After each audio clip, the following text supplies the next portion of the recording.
We start off week 3 with an overview of hypothesis testing. I will give you a sense of what hypothesis testing is all about, and then we will add in the numbers.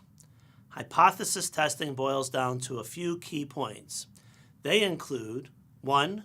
Setting up the correct hypotheses, 2.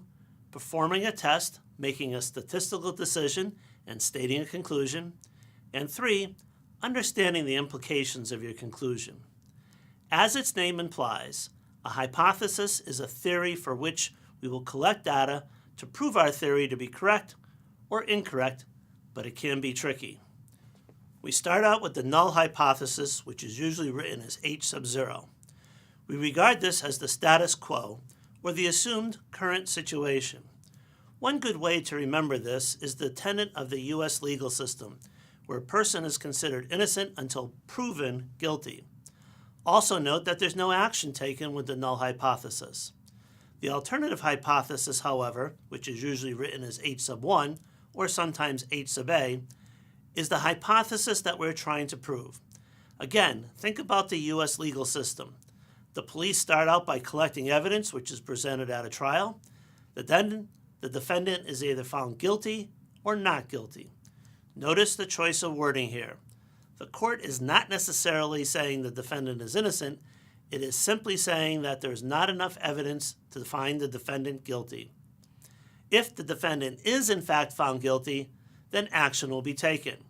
In this case, the defendant is likely to go to prison. Let's look at another situation. Home medical tests have become big business. They can range from pregnancy tests to HIV testing to see if a person has a flu. Tests for the flu have become popular and only cost $10 to $20. Let's look at how we would set up the hypothesis for the home flu test. First, we look at the null, HO. The HO hypothesis is we assume that the person does not have the flu.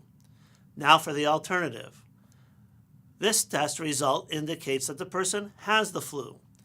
Let's see what can happen with the two results of the test. We will explore the situation where the results of the test come back negative first.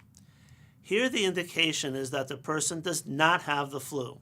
If the test result comes back negative and the person in fact does not have the flu, the test did its job and a correct conclusion was reached.